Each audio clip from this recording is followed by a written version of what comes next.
name of the Almighty God solemnly affirm that I will be faithful and bear true allegiance to the Republic of Uganda, that I will preserve, protect, and defend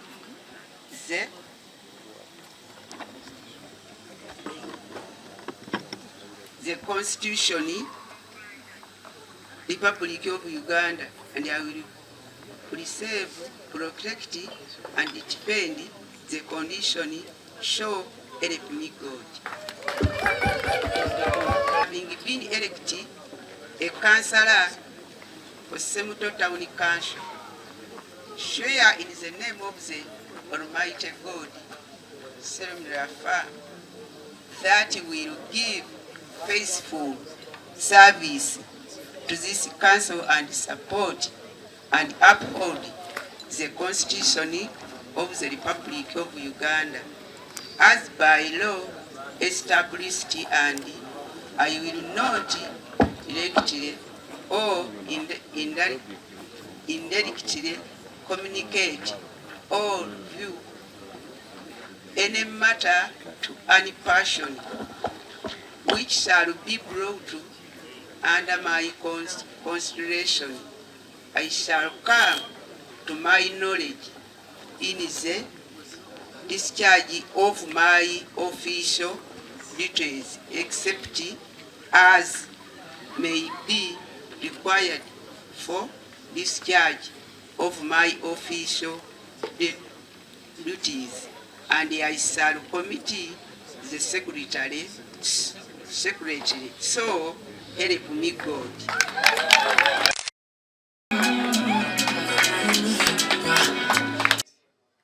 Having been elected as a councillor of Semuto Town Council, I swear in the name of mighty God that I will serve, I will give faithful service to the council and support and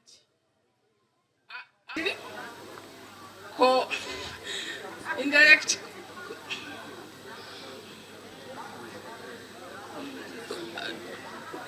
and that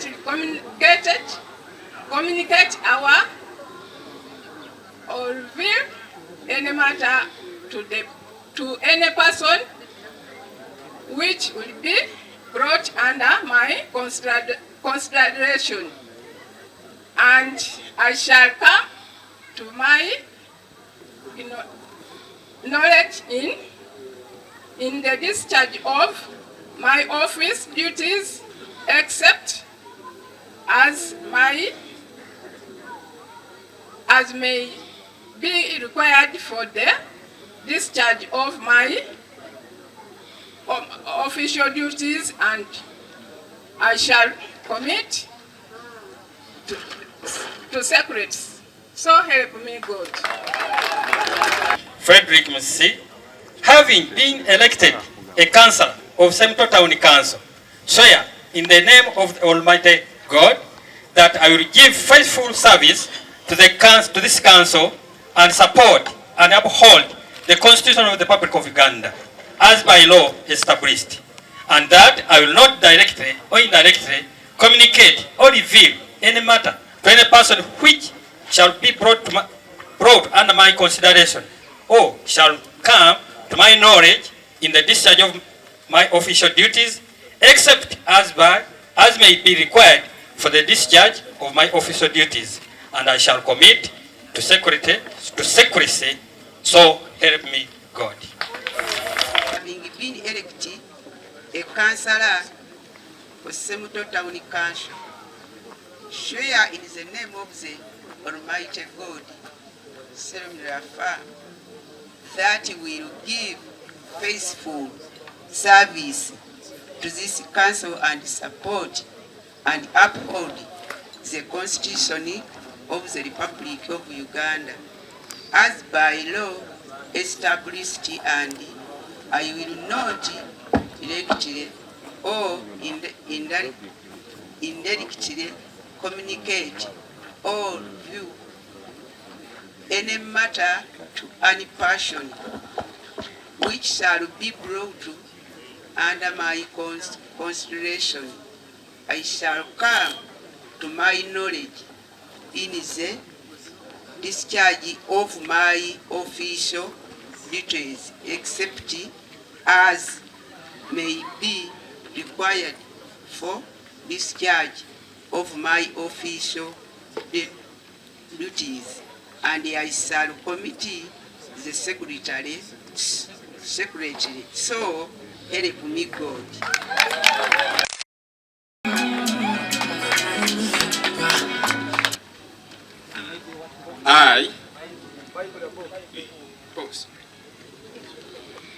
I, Abok Dennis, swear in the name of the Almighty God, solemnly affirm that I will be faithful and bear true allegiance to the Republic of Uganda, and that I will preserve, protect, and defend the Constitution, so help me God. I, Kato Geoffrey, having been elected Councillor for Semuto Town Council, swear in the name of Almighty God, solemnly affirm that I will give faithful service to this council and support, uphold the Constitution of the Republic of Uganda as by the law established, and that I will not directly or indirectly communicate or reveal any matter to any person which shall be brought under my consideration or shall come to my knowledge in the discharge of my official duties, except as may be required for the discharge of my official duties, and I shall commit to secret, so help me God. I, Nachide Florence, swear in the name of Almighty God that I will be faithful and bear true allegiance to the Republic of Uganda, and I will preserve, protect, and defend the Constitution, so help me God. I, Narisa Zelida, swear in the name of the Almighty God, solemnly affirm that I will be faithful and bear true allegiance to the Republic of Uganda, and that I will preserve, protect, and defend the Constitution, so help me God. I, Narisa Zelida, having been elected a councillor of Semuto Town Council, swear in the name of the Almighty God,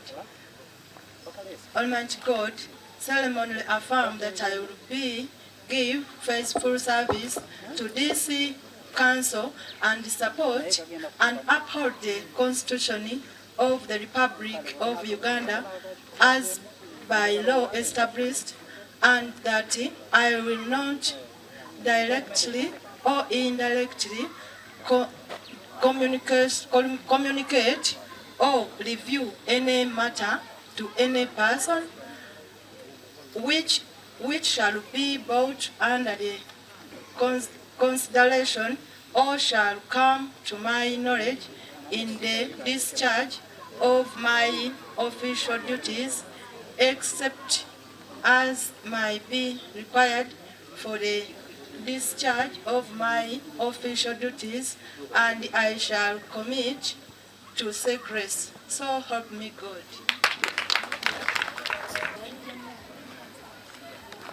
I, Rutaja Miru, swear in the name of the Almighty Allah, solemnly affirm that I will be faithful and bear true allegiance to the Republic of Uganda, and that I will preserve, protect, and defend the Constitution. So help me, Allah. I, Najingo Victoria, swear in the name of the Almighty God that I will be faithful and bear true allegiance to the Republic of Uganda, and that I will preserve, protect, and defend the Constitution, so help me God. I, Najingo Victoria, have been elected a councillor for Semuto Town Council, swear in the name of the Almighty God that I will give faithful service to this council and support and uphold the Constitution of the Republic of Uganda as by the law established, and that I will not directly or indirectly communicate or review any matter to any person which shall be brought under my consideration or shall come to my knowledge in the discharge of my official duties, except as may be required for the discharge of the official duties. I shall be committed to secrecy. So help me God.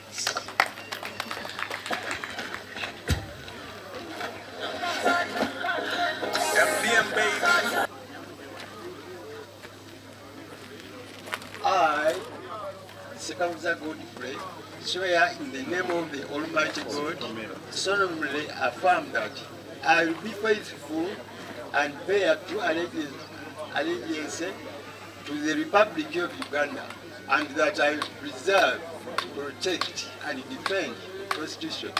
So please, so help me.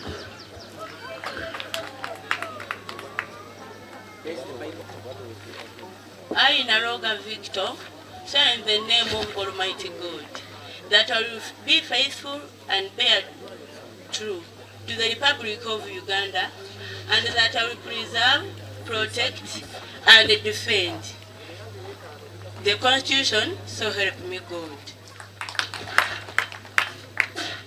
I, Naroga Victor, having been elected a councillor for Semuto Town Council, swear in the name of the Almighty God that I will give faithful service to this council and support and uphold the Constitution of the Republic of Uganda as by law established, and I will not directly or indirectly communicate or any matter to any person which shall be brought under the Constitution, and I shall come to my knowledge in the discharge of my official duties, except and may be required for the discharge of my official duties, and I shall commit. So help me God.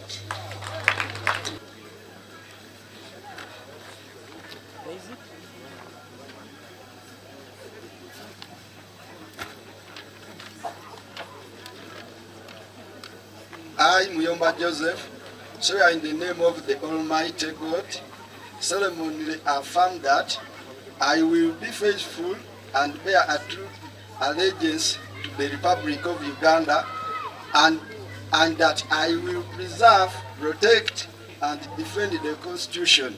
So help me God. God, that I will be faithful and bear true against the Republic of Uganda, and that I will preserve, protect, defend the Constitution of Uganda. So help me God.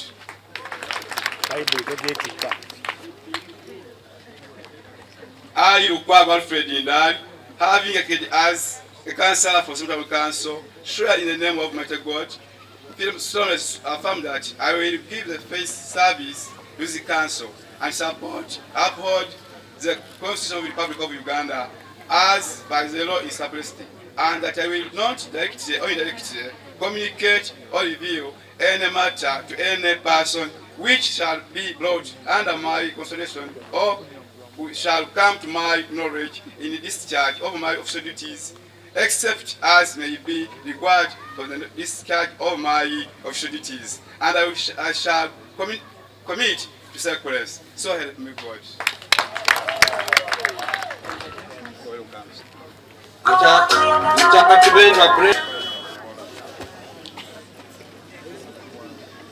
I, Tibenda Brenda, swear in the name of the Almighty God that I will I will be faithful and bear true allegiance to the Republic of Uganda, and that I will preserve, protect, and defend the Constitution. So help me God.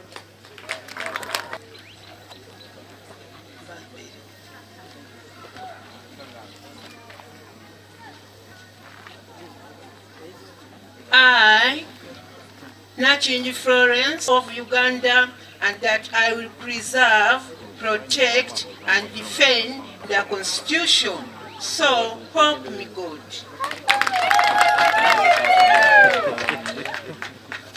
I, Nachinji Florence, having been elected a councillor for Semuto Town Council, swear in the name of the Almighty God that I will give faithful service to this council and support, uphold the Constitution of the Republic of Uganda as by law established, and that I will not directly or indirectly communicated or reveal any matter to any person which I shall bring under my consideration or shall come to my knowledge in the discharge of my official duties, except as may be required for the discharge of my official duties, and I shall commit to secrecy. So help me God.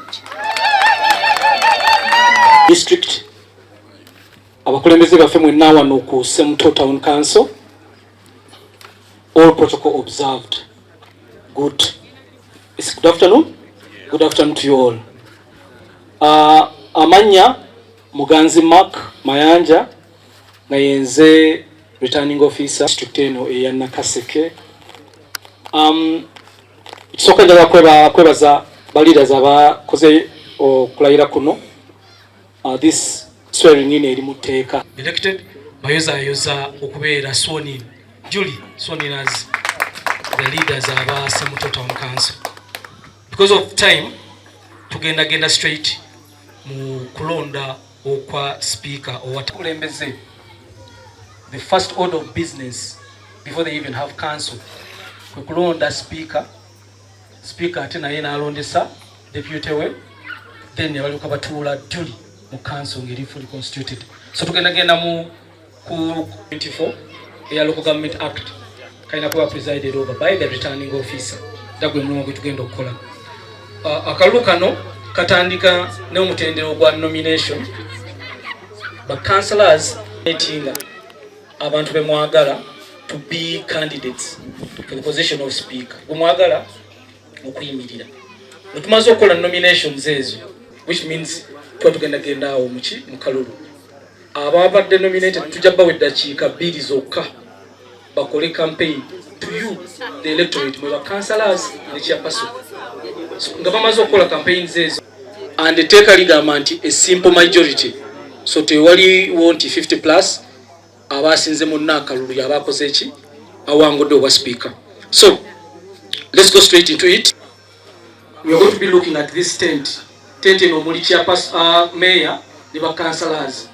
Mugendo okuva amaloboozi gensuubira that nomination n'amanya akoze eki agenda okuba presented for the speaker.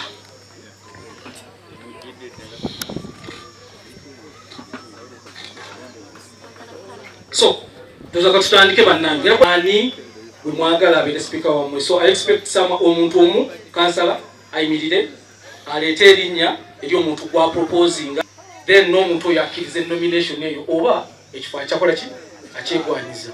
So ba councillors Kwago Alfred ani Ndai. So mukulu Kwago Alfred, waliwo omuntu yenna amusecondinga asecondinga nomination Youth Councillor LC Center Ward. I second the nomination of Kwago Alfred Ndai. So Joko Paul second our nomination. Proposer Yena Jingo Victoria proposing candidate Kato Geoffrey.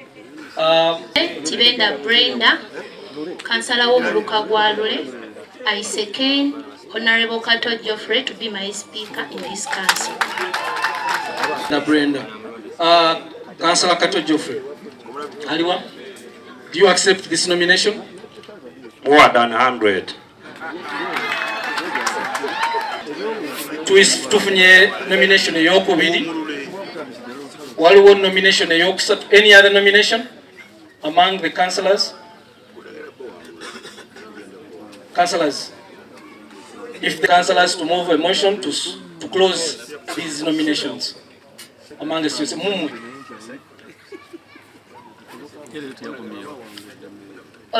Kalulu n'obuwombeefu kimanyi mwakitegedde basibe banya abahonorable ebirungi byenkoledde kansa emyaka 4 mubimanyi mbasaabusabi Kalulu emyali mwegedde mu maaso mu kansa. Returning officer ze mulongo Kato Geoffrey, Kansala wa Posta Ward, avuddeyo okwesimbawo okubeera speaker wa Semuto Town Council. Bakansala bannange, protocol observed, basebo ne banyawo bakansala, mbasaba obuwagizi bwammwe munonde mbeere speaker wammwe olw'ensonga zino wammanga.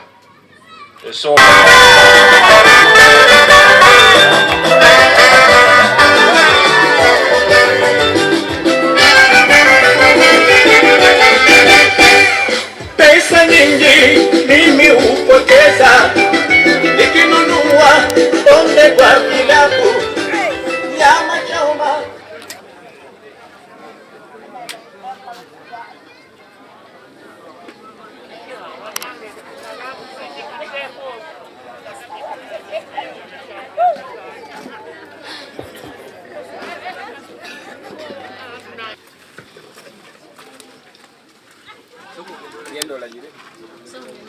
Genda bakuwe ekirayiro kyewali olayire.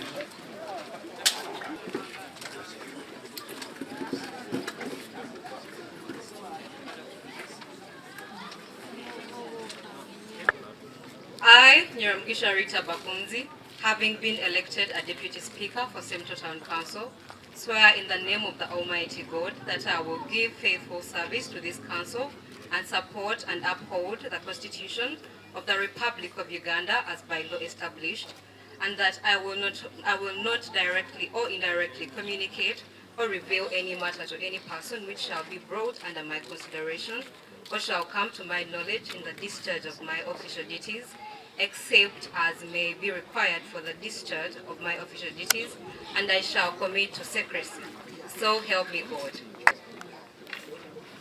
Deputy Speaker bajja mu ntebe ye yakuyita Principal Town Clerk ajje akwase Mayor Office, Mayor omulonde mu bujjuvu. Okisomemu ebintu byonna bitukwasizza mu ebiri. Ekisooka tulina okukwasa Bible yaffe ya Local Government Act, eno amateeka ga Local Government Act gatambulira, n'okukwasa Rules of Procedure eya Council, amateeka gafuga olukiiko lwa Council, n'okukwasa Constitution yaffe ngeno yetwala amateeka gonna ago golina okugoberera, n'okukwasa fayiro eno erimu budget yaffe ey'omwaka ogujja 2025-2026, erimu budget yaffe ey'omwaka guno gwe tugenda okumalako omwezi ogujja. Mukama wange oyinza obanga ozze n'ebirowoozo birungi bizimba ekibuga, naye ebyo tujja bitandikako mu mwaka gwa 2027-2028 byetugenda okukolako kati twamaze ddo biyisa mu kanseri. So ebirowoozo byonna ne binaaba bikunyigiriza bitya nga tekiri mu budget awo tekijja kukolebwako. So ebipya nebya kanseri no byenetandikako ebipya ebya 2027-2028, naye mulimu omukulu kati kulaba nti kanso byeyayisizza 2026-2027 bituukiriziddwa era biteereddwa mu nkola ba technical staff. So nja kwagaliza ekisanja ekirungi sitampu asabye sitampu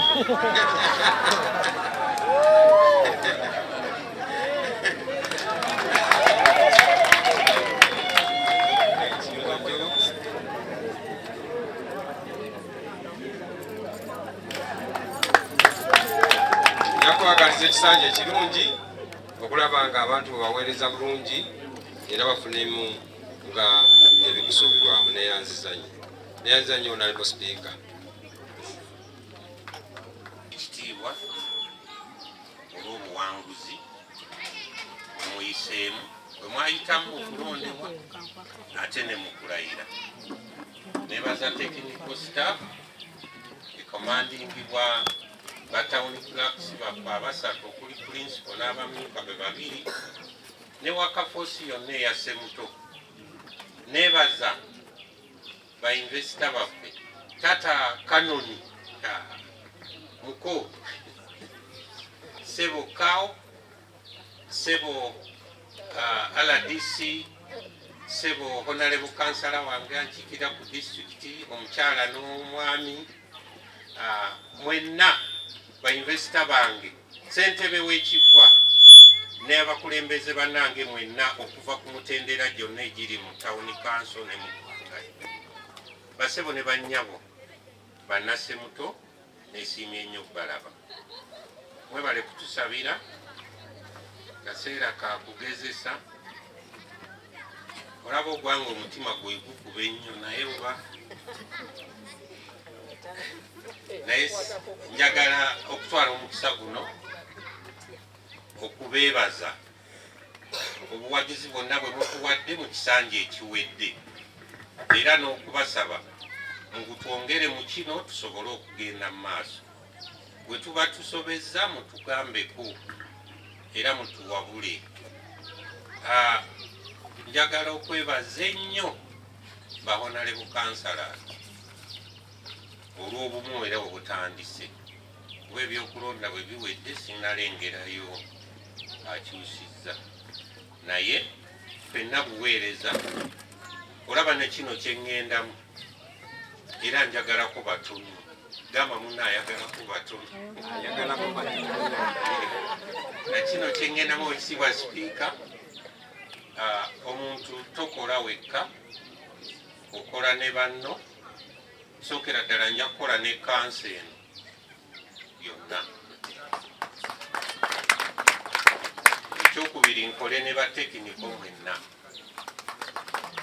Ekyokusatu tugatte amaanyi aga tekiniko ne bannange bwe tukulembera tuweereze abatuuze. Ye principal yaffe enkulu bwe tugenda okutambulira tiffe bye tufumba eno nga tugasa emikono gyombi obuvunaanyizibwa obubivaamu bulina kusanyusa nakuba nga buganyulwa abangi. Ekyo tujja kukitwala mu maaso era njagala okubategeeza nti amateeka gonna agali mu nsi muno Uganda tujja gagoberera newankubadde nga tujja kufuba nnyo okulaba nga tugajiisa mu mbeera ejja mu batuuze baffe. Njagala okwaniriza Mutuba 10 kadde wange taata nsanyusa okulaba n'abakulembeze bonna buva mu Buganda Bwakabaka bwa Buganda nga sinnaba kubaako kyenteeka ku meeza njagala okubalaga ku famire yange.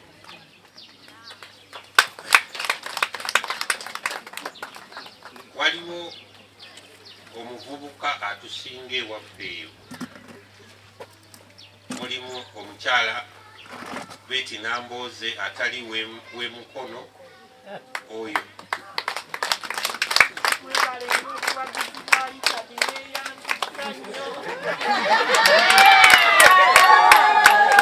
mukadde omukazi ate nina badepute bange. Deputy namba emu ye mukyala Grace Naukumbi. Deputy namba 2 era bwe batudde oyo oyo naye mukyala wange. Abaana weebali simanyi tiimu oba wagitaddewa. Okay. Nga temunnaviirayo ddala njala kubalaga kansa ey'ekitiibwa eno. Ono asooka eno inginiya Mubiru yasoma masannyalaze. N'oli ate ye Rogers Mubiru ali mu senior 5. Addako ye Kisenyi Yahaya yakatuula 6. Addako ye Ndagire Mariam ali ku Kisubi University asoma busawo. Addako ye Nkobaza Mbogo Ligan yatudde 6. Abalala tebazze naye tulina abatunzi abasawo n'ebirala. Sebo wekitiibwa sipiika mu katono akadakiika kompadde njagala kwanguya mulimu guno tusobole okutereeza kye tuliko. Mu masekkati gange nsaba kanseni ey'ekitiibwa ekkirize myukibwe Omulangira Pawulo.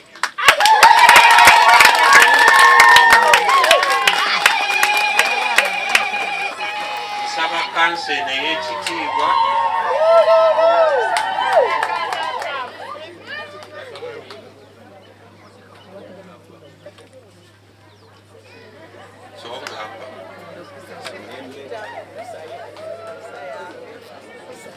njagala kanseni ey'ekitiibwa ekkirize mukadde waffe mukulu Lutakome Sentamu Frederick akwate ensimbi za Town Council.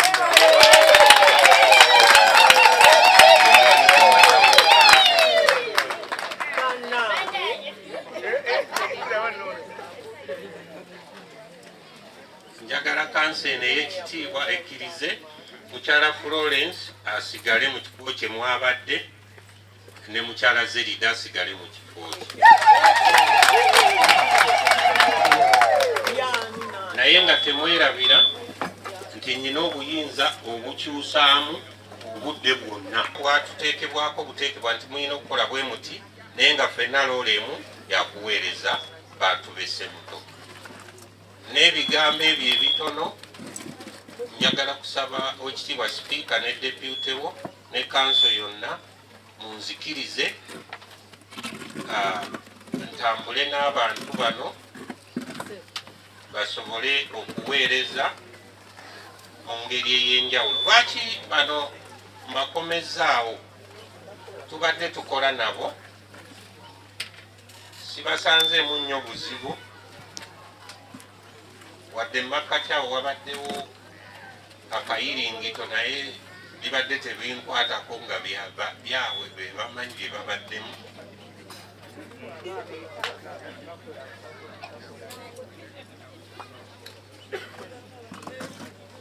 Babadde mu byabwe naye tubadde tukola bulungi. Njala okwebaza bakansala abatakomyewo be tukoze nabo. Omuli mukulu Mustapha Mayambala yabadde ow'ebyensimbi,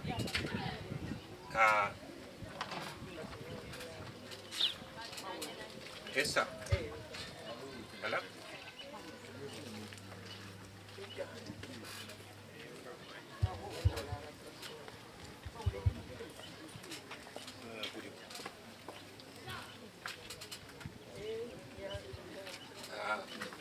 mukulu Mayambala Mustapha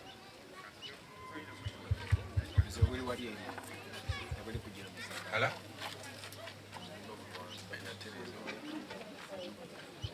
ala ala DJ Chichi obanza atunula obubi.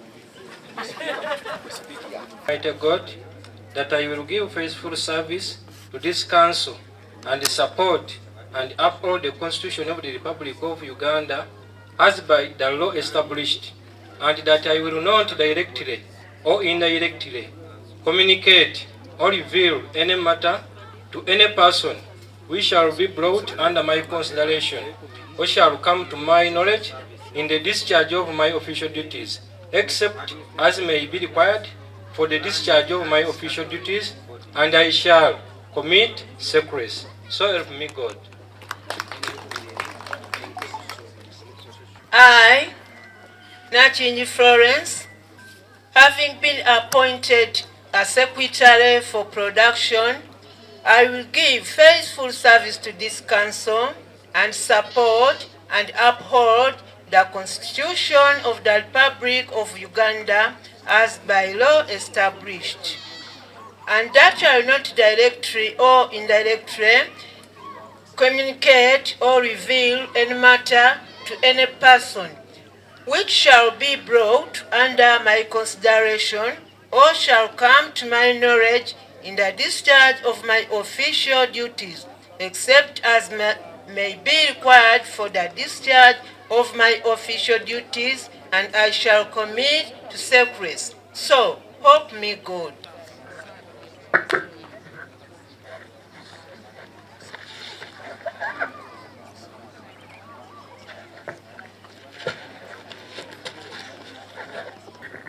nga oteekateeka basolo banyabo enkola empya twalina committees 2 naye nga tulina committees 3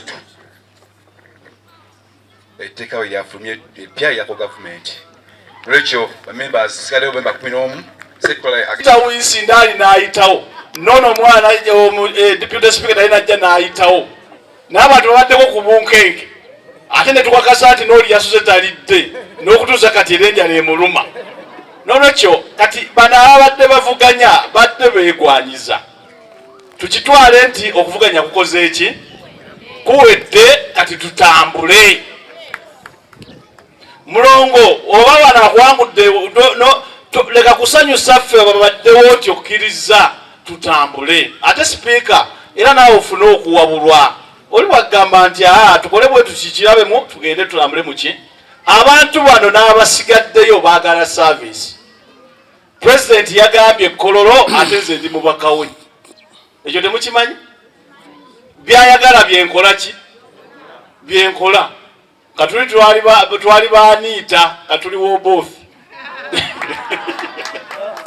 Bwe munakeera enkya nga batugamba katugenda Wannajjuma yeeyo.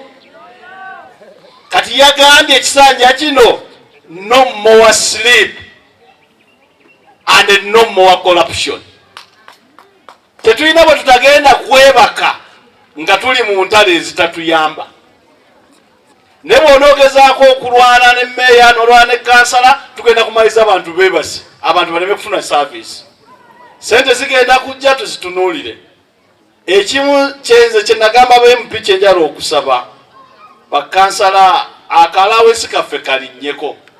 Naye kyekimu kiva eri mu palamenti ne town clerk omusolo we gujja 20% ino neewera tutambulemu kuba mpulidde katagamba njala kusitula welfare ne kansala atuuka eri mulule waadi nga azimba nga yazzeewo ku town council.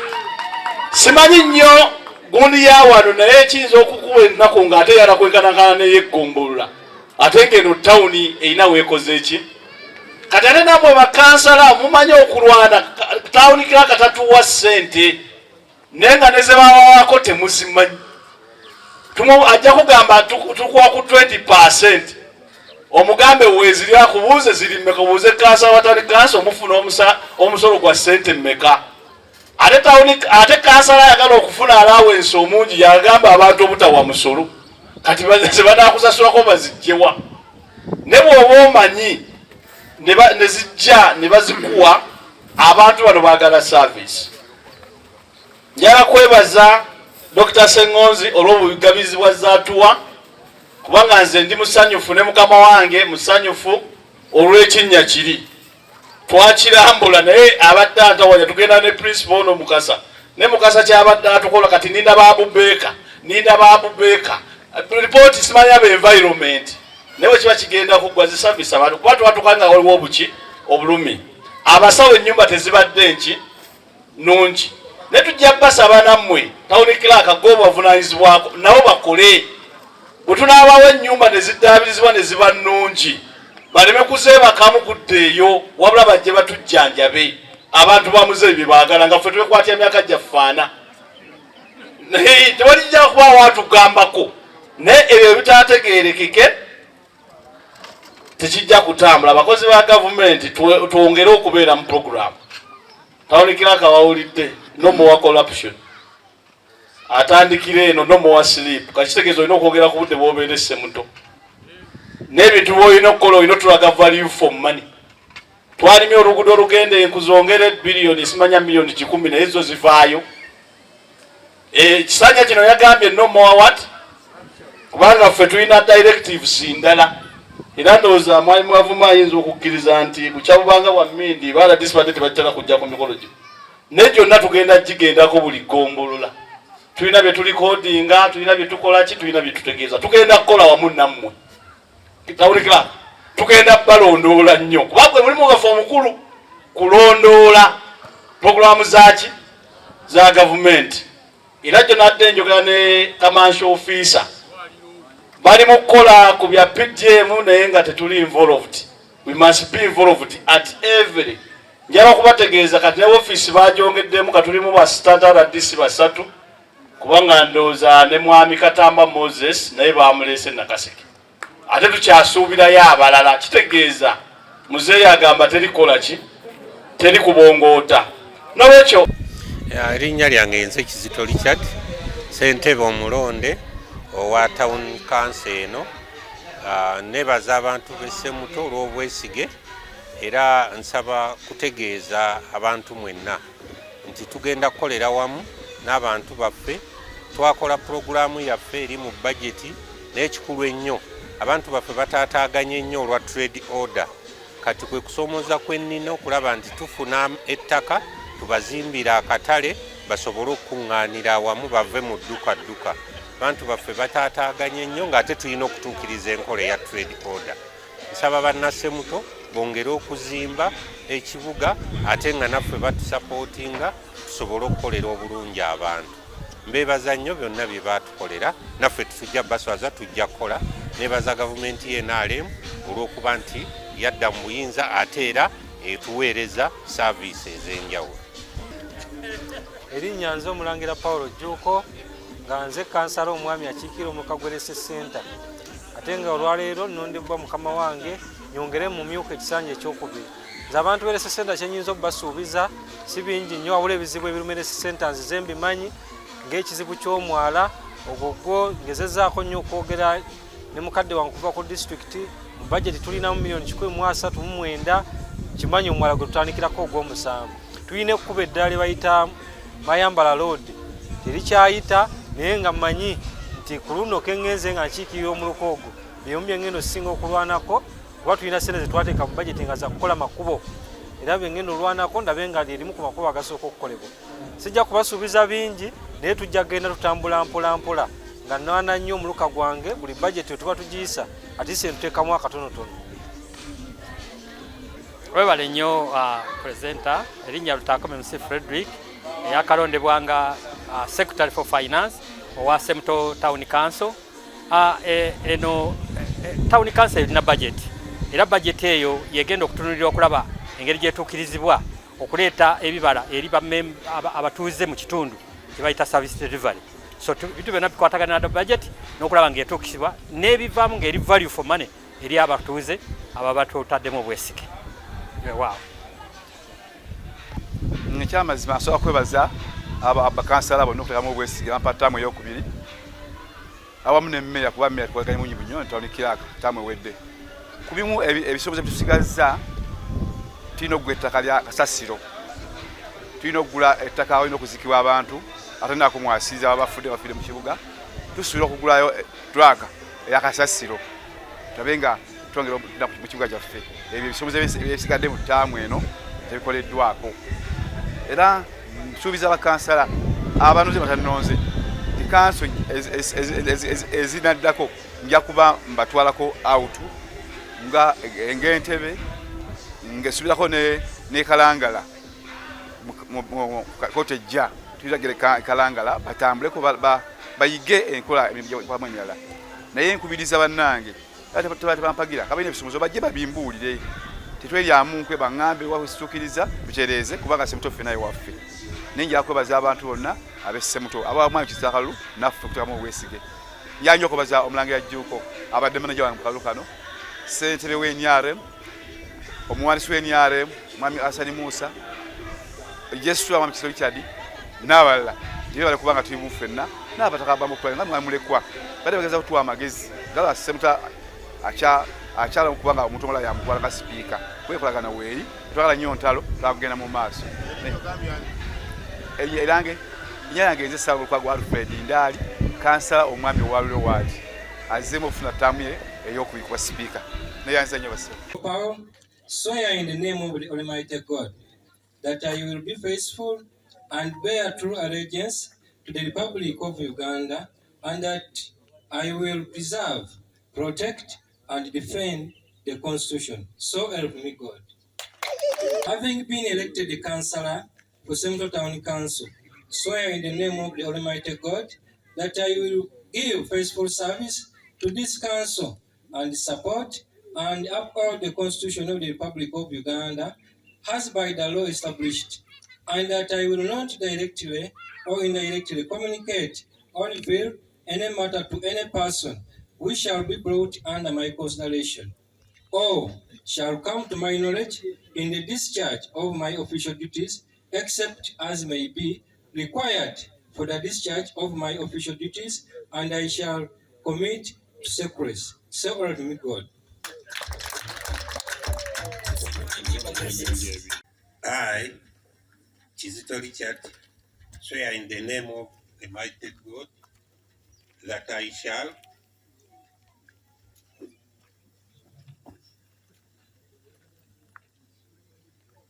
I, Kizito Richard, swear in the name of the mighty God that I will be faithful and bear true allegiance to the Republic of Uganda, that I will preserve, protect, and defend the Constitution. So help me God.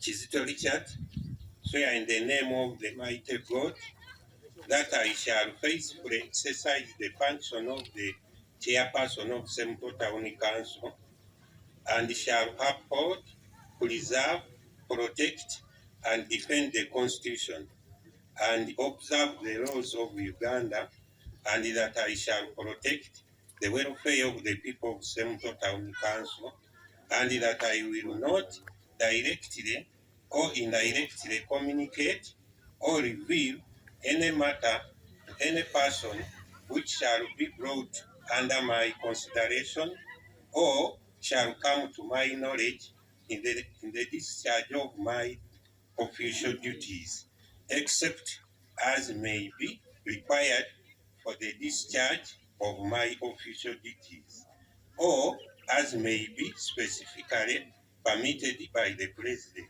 So help me God.